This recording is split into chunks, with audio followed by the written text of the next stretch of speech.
Hi, I'm Nicole Crowley, and I'm the host of Science is Appealing, a show that peels back a different layer of science every week. And this week, we're studying bees. With more on this, we go to our reporter, Kevin O'Keefe.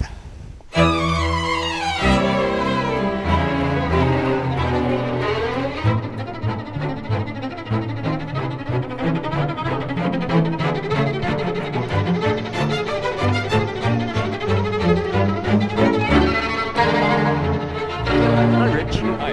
The one question we have is, how did you get involved in this type of work? Well, I've been doing beekeeping for 35 years now, and the way I got started is my wife, she's a teacher, and when she first started teaching,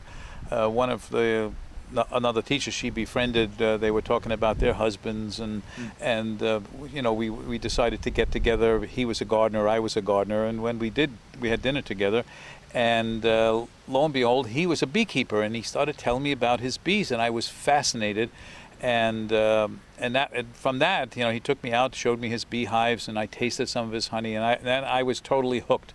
But even before that, my great-great-grandfather in Germany kept bees, and so my mother and my aunt would always talk about that, and so it was always in the back of my mind of having this bee fascination. Very interesting. In today's bee population world, has there been a decrease in the amount of bees that you're seeing in your hives? Well, not with my hives, and here on Long Island, we're not seeing that, and there's a number of reasons for that. First of all, we're not big commercial beekeepers, and the commercial beekeepers, they provide a very necessary service, and what they do is they truck around the United States thousands of colonies of bees just for pollination for these large farms, for large almond orchards and apple orchards and blueberries and a host of other crops, pumpkins, cucumbers, so many things. About a third of our diet, a third of the vegetables that we eat require bee pollination. Even the dairy farms they grow alfalfa for the cows to eat, they need pollination also. But in doing that, it stresses out the bees and it exposes them to lots of pesticides, which we're not exposed to as much necessarily. The farmers are using different, and there's a new classification of pesticides now that are in question, and it seems to be that's the main reason that they're having problems losing bees. A lot of work is being done to investigate that and to try to protect the bees and avoid it, and that's an ongoing thing right now. But they're still losing. From last I heard, last winter they lost as many bees as they lost in the past winters, and it's at a critical point now. Just for an example, in California, the almond orchards need 1.5 million beehives to pollinate the almonds, and it's so critical. An almond grower told me once that a almond tree without bees is a good shade tree. Doesn't produce any almonds. So, and the United States, California, supplies 85% of the world's almonds.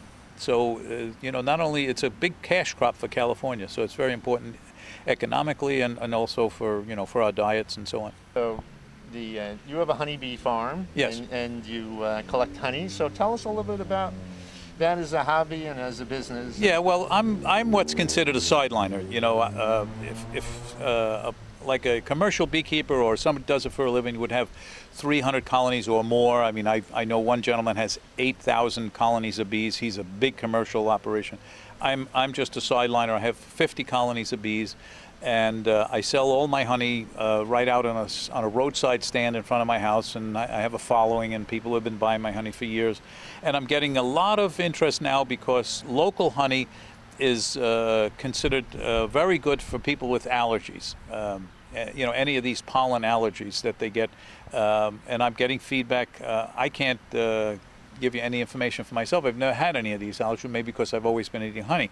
But a lot of my customers, they take a teaspoon of honey every day for about a month before they anticipate the allergies coming on, allergy season, and they find it's better relief than what they get in the from the medical industry. How many bees would you say are right here? on this I one? would say there's over 1,000 bees right there.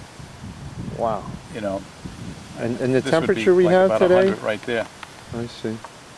Well, it's kind of cool. It's sort of a borderline day. It's in the mid-50s. It's okay to open a beehive. If it gets much colder, we wouldn't open a beehive. It would stress them out a little bit. But they're flying today. It's starting to. It's a fall day. They're still gathering nectar. There's still some flowers to bring nectar in and pollen. Are there any regulations, or do you need a special license to form either a small beehive or a very large beehive? In Suffolk County, there is no regulations, but in Nassau County there is.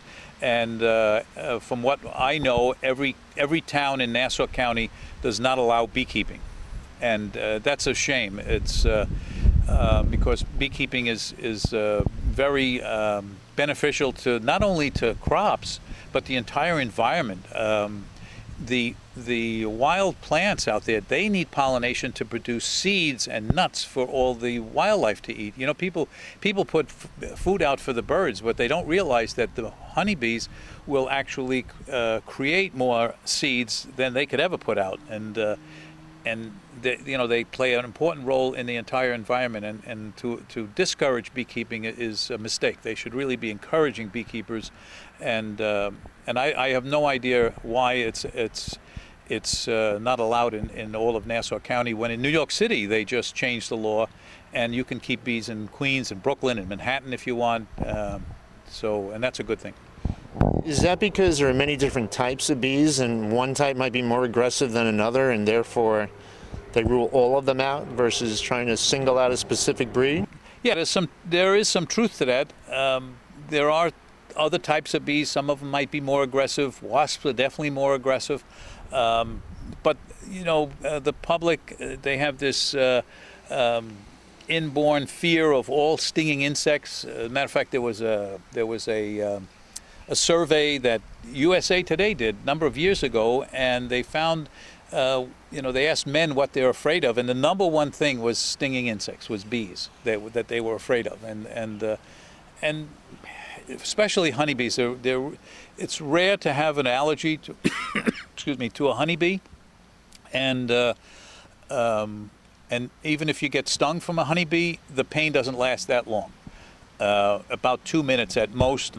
I mean, it's painful initially, and about 2 minutes it goes away. A wasp, if I get stung by a wasp, you ask me the next day, Rich, where'd you get stung? I can show you the spot. I'll feel it all night. So,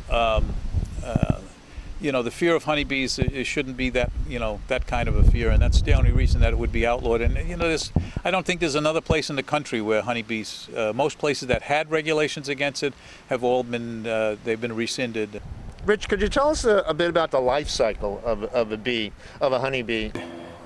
The queen uses some of the cells to lay eggs in and raise brood, and that's what we call this the brood area over here.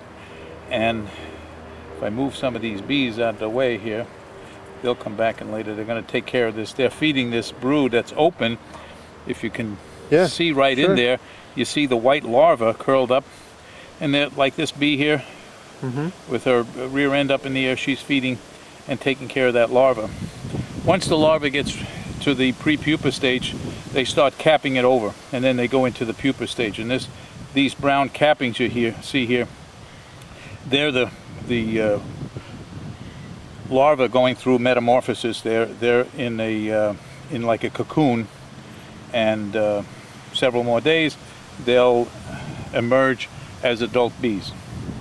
And they immediately, as soon as they emerge, they have work to do. They know what they're supposed to clean cells, and then a day or two later they'll start feeding young bees, and that's what the young bees do. And as they age, they take on additional functions. They do other jobs later until they're about 3 to 4 weeks old, and then they'll become field bees and join the rest of the field force, gathering nectar and pollen to bring back and feed the rest of the colony. Do they last the entire year, or do they live only 6 months out of the year?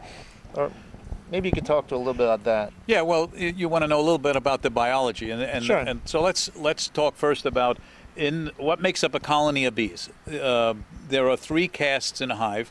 There's what we all know as they're worker bees, and the worker bees are all females. And the queen, she's also a female, and she lays all the eggs, and the worker bees take care of her. And the worker bees, you know, they do all the work. They go out, they gather nectar, gather pollen, they make the comb, they feed the queen, they feed the young bees. That's why they're called worker bees. And then we have drones. The drones are the males, and their only job is to mate with the queen. So they're cared for by the workers. They're fed, and they do no other work than fly out every day in the summertime, and they look for a virgin queen. That's another interesting thing. There's no mating going on in the hive. They mate out in the air. The queen leaves the hive. A virgin queen that's newly born will leave the colony, fly out a few miles away from the hive, and drones will find her and mate with her in the air, and she'll mate with 10, 15, or maybe more drones on that mating flight, and then come back to the colony, and she doesn't have to. She'll never have to mate again. She gathers enough sperm on that mating flight, and that will serve her for the rest of her life, which could be 3 to 5 years. And she'll lay eggs, and it's a phenomenal thing when you think about it, that she's going to be laying eggs at 1,500 or more a day, and she has enough sperm in her. There's millions and millions of sperm cells that she gathers, and you asked about. The lifespan of the a regular lifespan honeybee? Yeah. Now the queen, as I mentioned, she'll live 3 to 5 years. The workers, during the height of the season, which is the spring and the summer and a little bit into the fall, they work every day. They're out flying, gathering that. They live only about 6 weeks from birth to death. Then we have the worker bees that are born like this time of year in the fall. Like I showed you, they were brood. Those bees will actually live 6 months, and what the scientists tell us is that since they don't fly out, they don't work every day, they're not feeding a lot of brood, so they're really not working as hard, and they don't get worn out as fast. So they'll actually live up to 6 months. We need bees. If they would die in 6 months and the queen wasn't laying eggs because there's not enough food coming in, the colony would perish. But by these, late summer and fall bees being born, living 6 months, next year we still have a strong colony going into the spring, ready to start gathering nectar and build up again. Then they're going to build up the colony again.